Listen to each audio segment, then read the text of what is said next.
بعبده المختار من دعانا أشهد أن لا إله إلا الله وحده لا شريك له وأشهد أن محمدا عبده ورسوله لا نبي بعده اللهم صل وسلم على سيدنا محمد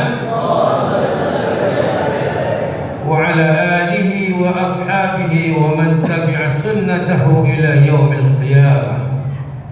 Amma ba'du, yang saya muliakan para ustaz, para muallim, tuan-tuan guru, orang-orang tua saya, ayah anda, ibunda yang dirahmati Allah, khususnya kepada Ketua PKM Masjid Al-Amin beserta jajarannya. Semoga Allah Subhanahu wa taala senantiasa melimpahkan kepada kita rahmat-Nya. Kedatangan kita kemari dihitung oleh Allah sebagai langkah-langkah yang membuat kebaikan-kebaikan.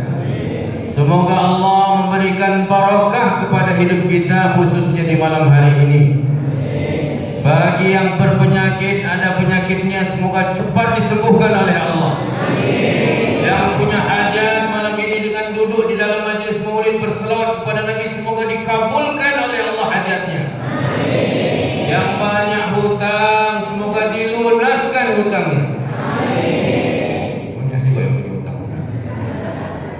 Baru ini saya dengar orang banyak amin waktu bilang hutang. Ya, nggak apa-apa. Semoga yang penting hutangnya segera lunas. Yang punya hajat, keinginan-keinginan, semoga ditunaikan oleh Allah Subhanahu wa taala. Itulah dia bapak-bapak, ibu-ibu, rahasianya majelis maulid dan sholawat. Ini majelis maulid dan sholawat, majelis kita ini namanya majelis pecinta Rasul. Majelis pecinta Rasul ini apa? Membuat majelis berselawat dan yang utamanya membaca kitab yang kita baca tadi, kitab maulid.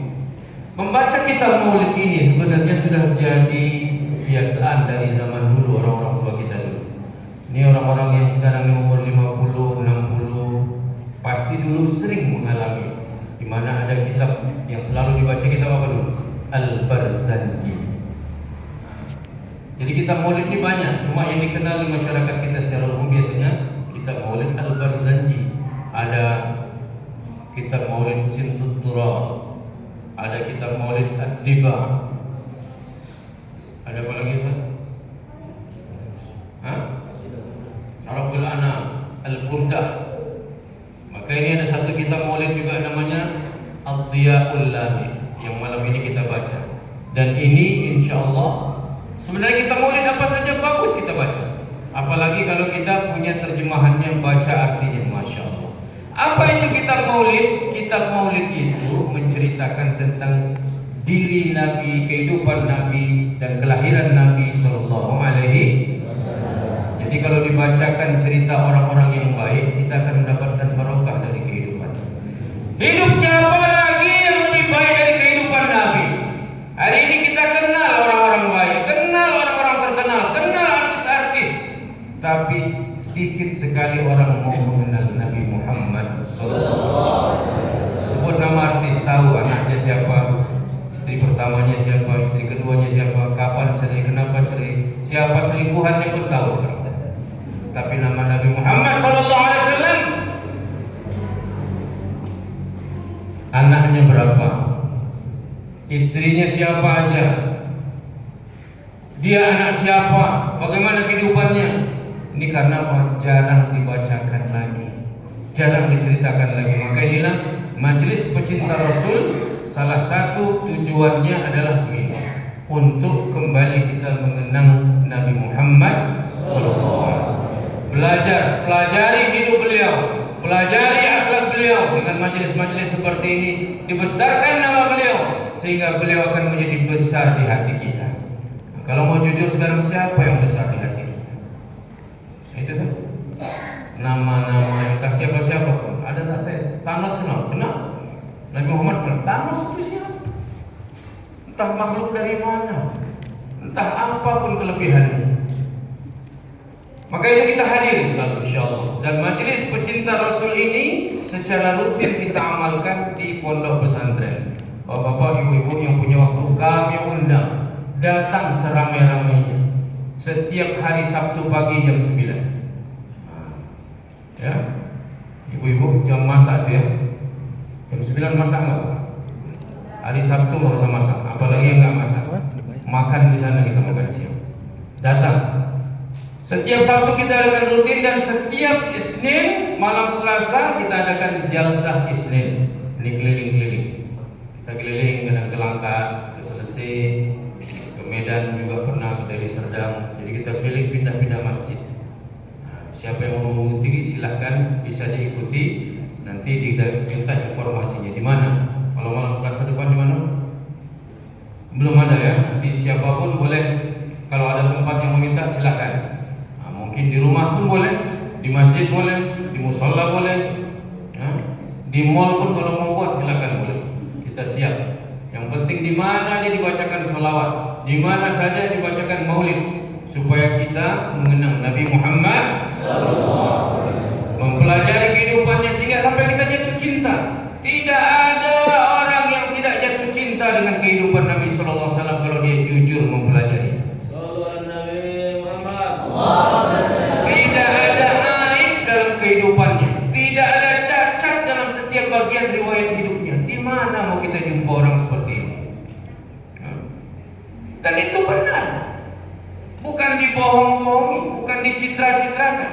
Sekarang ini kan karena banyak orang sudah mencitrakan diri sebagai orang baik, nggak punya prestasi pun prestasi dibilang, nggak punya apa-apa pun disebutkan semuanya.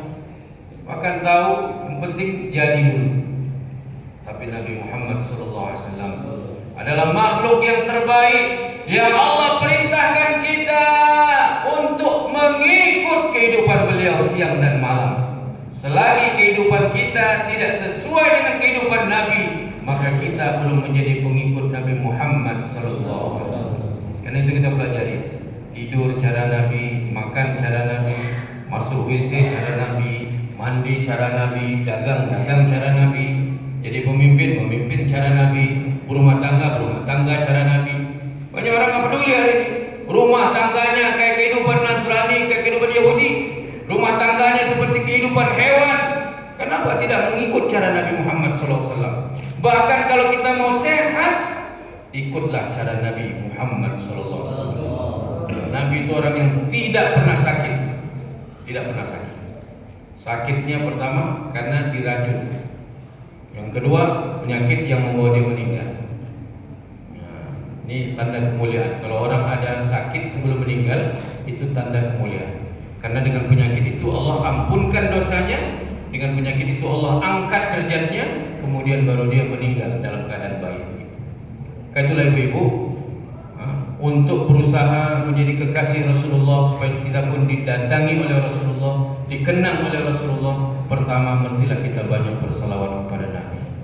Masing-masing coba hitung. Ada yang sudah 30 tahun, 40 tahun, 50 tahun, 70 tahun mungkin ada juga di sini. Berapa kali kita bersalawat kepada Nabi setiap hari? Seharusnya berapa? Kurang-kurangnya, sekurang-kurangnya. Maunya 100 pagi, 100 sore.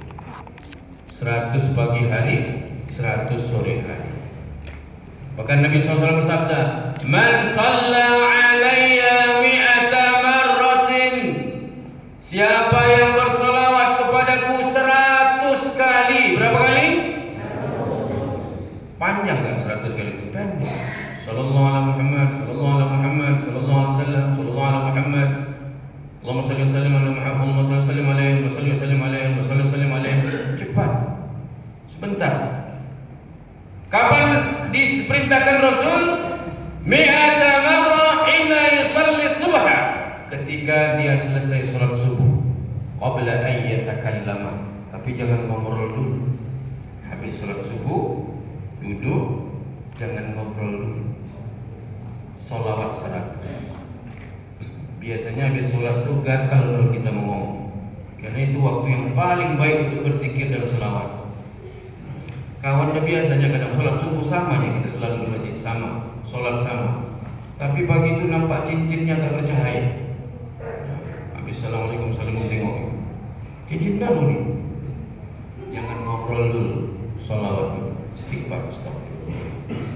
Sholawat dulu berapa kali? Ibu-ibu mau sholat di masjid, sholat di rumah, bapak-bapak, sholawat 100 kali sebelum subuh. Cari sholawat paling pendek kalau nggak mau panjang. Allahumma sholli ala sayyidina Muhammad, Allahumma sholli ala Muhammad, Allahumma sholli ala Muhammad, Allahumma sholli ala Muhammad, 100 putar tasbih 100.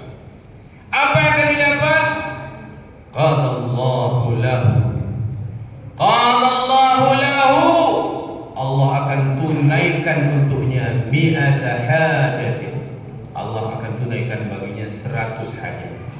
Saya yakin kita semua punya hajat. Saya tengok muka-muka kita ini semua mengharap kepada Allah. Punya masalah, ingat. Punya masalah kamu? Masa Bapak bilang juga tahu muka kita ini bermasalah. Hajat kita banyak. Siapa yang bisa menunaikan hajat kita? Allah. Kalau hajat kita ditunaikan Allah, pasti sampai. Semua orang ingin bantu kita, kalau tidak ditunaikan Allah hajat kita, tidak akan pernah terjadi. Tapi dengan berselawat kepada Nabi 100 hajat akan ditunaikan. Padahal hajat kita kadang tak sampai 100. Apa hajatnya ini anak mau kuliah? Mau kuliah di mana? Mau kuliah di sana nggak sanggup, tapi hajat anak pengen kali kuliah di sana, selawat setiap hari 100. Pengen berangkat umrah, selawat 100 setiap hari. Apalagi Bu? Pengen dapat suami yang bagus, selawat 100 kali setiap hari. Macam mana Ustaz biar suami saya lembut? Selawat 100 setiap hari. Kenapa rupanya suami saya keras sekali, kasar? Macam mana supaya suami saya jadi lembut? Jangan salah doa pun. Ibu salawat 100, besok bapak tuh bangun, apa kabar? Kenapa jadi begini? Rupanya salawat 100 lalu doa. Jadi jangan lembek doanya. Doanya apa? Supaya hatinya lembut. Jangan badan yang lembut. Jadi kita doa. Doa kita, hajat kita semua akan ditunai oleh Allah kalau kita rajin berselawat kepada Nabi Muhammad. Maka dari majelis ini mungkin inilah yang bisa kita bagi hadiah oleh-oleh yang sudah biasa mengamalkan, teruskan. Yang belum biasa mulai besok subuh ingat kita berselawat kepada Nabi Muhammad SAW. Lihat tadi dari awal kita berselawat, mendengar qasidah-qasidah Nabi pun berisi selawat, tenang. Beberapa orang ada yang menetes air matanya waktu di mahal qiyam, waktu kita berdiri, dibelaungkan salawat Nabi, tersentuh hati. Bagaimana lagi seorang yang kalau setiap hari berselawat kepada Rasulullah SAW 100. Satu saja seorang berselawat kepada Nabi Muhammad, maka Allah pun berselawat kepadanya 10 kali. Kalau kita 100 kali berselawat kepada Nabi Muhammad, Allah akan berselawat kepada kita berapa? 1000. Apa artinya Allah berselawat? Allah mengabulkan doa kita, Allah memberikan keampunan pada kita, Allah memberikan barakah kepada hidup kita. Itu artinya selawat Allah kepada kita. Maka itu, kalau kita banyak masalah, ada persoalan yang belum selesai, urusan tanah belum beres, urusan warisan yang buat bergaduh, urusan dengan tetangga, tempat kerja, persoalan hidup, rumah tangga, ekonomi, hutang belum lunas, coba dekati sholawat Nabi Muhammad SAW. Tapi ikhlaskan, dengan barokah sholawat itu, insya Allah semua hajat kita akan ditunaikan. Jadi supaya kita bisa istiqomah, marilah kita ikuti majelis pecinta Rasul ini. Kami mengundang sekali lagi bapak ibu datang ke pesantren. Pesantrennya tahu nggak di mana? Di Jalan Kedondong. Ya, Jalan Kedondong itu depan LP, depan penjara. Penjara itu pesantren juga, pesantren lama. Kita buka pesantren baru dekat penjara juga, dekat pesantren lama. Jadi masuk Jalan Kedondong, sebelah Masjid Jamin, datang nanti jam 9 pagi setiap hari Sabtu. Kita buat pengajian seperti ini juga. Kadang-kadang ada tamu. Kemarin datang tamu Khatibul Am kita dari Bogor. Kemarin ya Sabtu kemarin. Beberapa waktu yang lalu dari Yaman datang. Pernah juga dari Pakistan. Pernah datang dari mana. Jadi insya Allah majelis kita ini akan tersambung kepada seluruh dunia, akan tersambung kepada majelis para habaib, para pecinta Rasulullah SAW dan dari majelis inilah insya Allah kita mengajak semua umat untuk mencintai Rasulullah SAW. Jadi sekali lagi saya mohon maaf bila mungkin kehadiran kami ke sini ada yang kurang pantas, ada kata-kata yang kurang pada tempatnya. Kita mohon maaf dan berterima kasih sekali lagi kepada Bapak Ibu yang telah mendukung majelis ini, khususnya kepada BKM beserta jajarannya. Mungkin kita akan singgah lagi di masa-masa yang akan datang. Semoga Allah Subhanahu wa taala memberikan kekuatan kepada kita. Dari apa yang kita dengar malam ini, apa yang kita kongsi malam